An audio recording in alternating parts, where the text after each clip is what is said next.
はい、皆さんこんにちは。在日アングラ塾の本地です。この度は、皆様が楽しみにしていただいていると思います。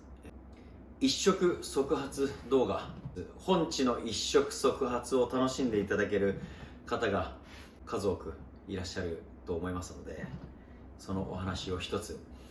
一触即発動画を僕がお話ししたらキリがないです。正直。おっとと、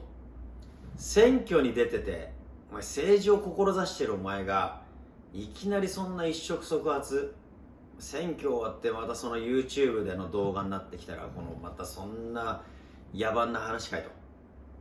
思われる方、中にはいらっしゃると思います。その通りでございます。ですね、僕の考えが合ってるとは申しません。過去にやんちゃしようと不良やろうと、もうこれはもう鉄頭鉄尾ずっと貫いてきてるのは、僕過去どうやって生きようが今は結果でしょと。別に昔喧嘩番長だったとか、どこの子の地元のなんとか番長だったって、そういう話は僕したことがないんです。先日コメントでもあったんですが、下手な学校に通っているよりも在日アングラ塾を本地の話を聞いた方がよっぽどためになるよというふうにコメントをいただいた方もいらっしゃいます。本当にそのように言っていただけると僕も本当に、もっと話したくなります。過去にガチャガチャガチャガチャ平坦な道のりを行くんじゃなくて、難題のある人生をやってきた方が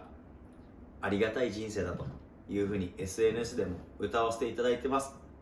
こんなような僕の動画の過去のガチャガチャした話を見ていただいて、ああ俺もこういう時あったなとか、ああ本地またバカ言ってんなって聞いていただければ嬉しい限りです。僕の一触即発動画、今回はもう25年ぐらい前ですね。私が20歳だった時、もうその時はですね、もう前巻きパンチに眉毛三角形の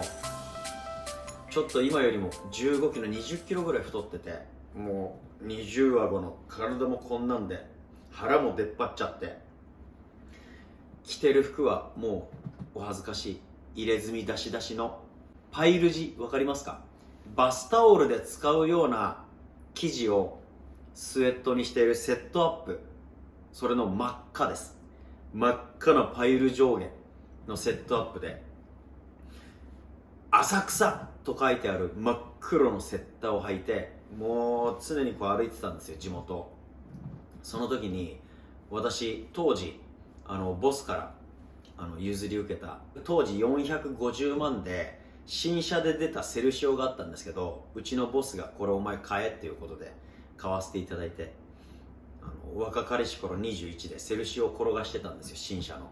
ただ親分ボスからいただいたセルシオだったんで、全部フル防弾、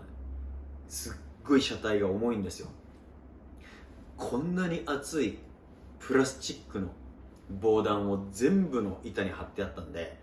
なかなか180キロとか出しちゃうと高速で親父についていくのにもう全然止まらなくて、もう急ブレーキ踏んでももう制動距離だけで30メートルぐらいあるような重たいセルシオを乗ってたんですよ。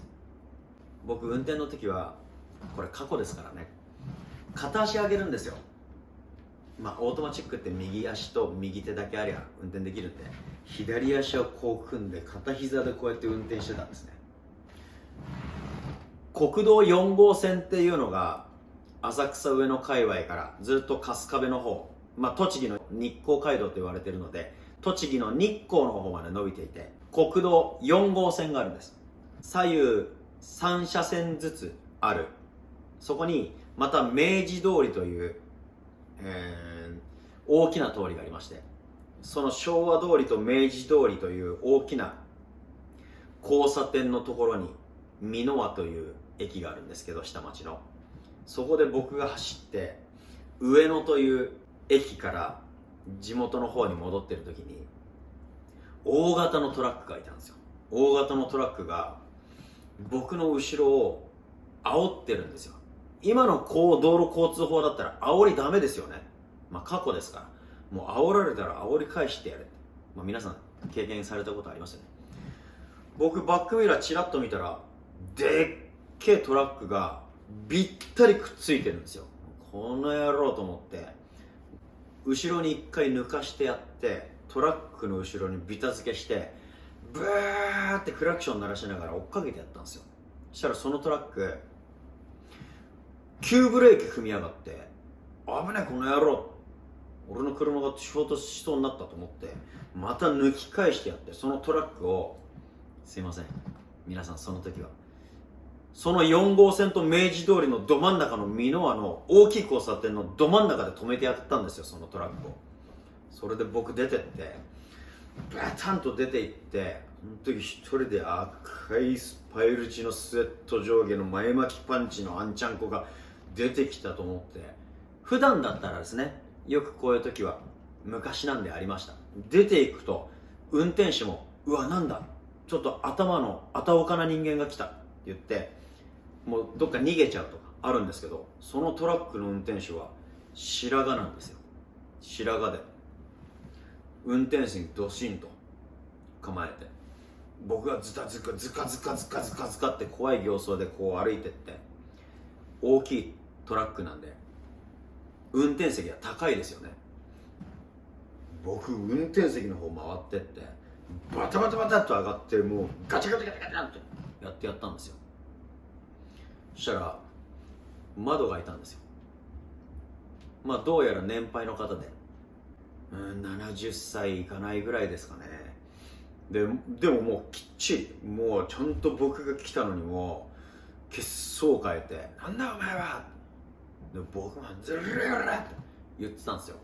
そしたらもうぐちぐちぐちぐちぐちって俺るぐるってやったら窓が開いたんですよ。ビーンと窓が開いて、これ俺ら誰だと思ってんだこれって言ったんですよ。そしたらあっちが、おい勢いのいい兄ちゃん、お前どっから来たんだって言われて、ここは地元だこらと言いました。そしたらあっちが、ああ地元、おめえ日本人かって言うから、そんなことは関係ねえと、お前降りろ、お前そんな言うんだったら何人だって言ったら、あ俺は朝鮮人だって言ったんですよ。あ朝鮮人、この野郎俺は朝鮮高校だよって言ったら、なんて言ったか、その白髪のお父さん、もう大体お察しつきますよね。僕が俺は朝高だよ、俺は何が朝鮮人だこの野郎って言ったら、そのおじいちゃんが俺も朝鮮高校だこの野郎って言ったんですよ。じゃあ俺って俺も朝高だって言われてから、あれどうもんだなと思って、でももうこっちは単価切っちゃって刀こっち抜いちゃってるから、ああ朝高嘘つくんじゃねえよこの野郎、俺は42期だこらって言ったら、相手が俺は6期だって言ったんですよ。大先輩でした。大失礼しました。そうもう刀抜いちゃってるからですね。刀もどういう風に鞘に入れるのか、誰かその時に若い人が誰か仲間がいたら、いややめましょうみたいなのがいなかったんで、もう刀抜いちゃって、こっちはもうこういう髪の顔になっちゃってる、あっちももうこういう顔になって、この野郎上等だってなっちゃってるから、もう刀を入れられずに、先輩だからといって今じゃあその素性を聞いてから、あ先輩だったんですね、それ失礼しましたなんてダサいことも僕はする人間じゃないんで、刀抜いて上等だこの野郎って言って、朝鮮高校本当の朝鮮高校かどうか調べてやるから出てこいと、俺が朝鮮学校だこの野郎って言って、もう刀をなんとか入れさせてくれる口実を待ってたの。そしたら、あそうかと。そしたらその方が、お前も朝鮮高校の42期か、俺は6期だからお前の大先輩だ、ここら辺か地元は。あそうだって言ったら、先輩が、分かったよ、お前は勢いがいいで、お前はイケイケだ、だからここら辺は俺も地元だけど、お前みたいな人間がいると心強い、だからあとは頼むなというふうに言ってくれたんですよ。それで僕も、そんなこと言われたんだったら頑張りますよと言って、わけのわかんない単価を切って、もうそれ以上頭が回んないですよ。あそうなんですかっつって、刀はシャキンとちゃんと入れて、そうなんですか先輩ですね、僕も気合い入れていきますんでお願いしますよっつって、逃げるようにセルシオに乗ってセルシオでブーンと思い切り逃げたという。その時はその6期の先輩なんで今だいぶ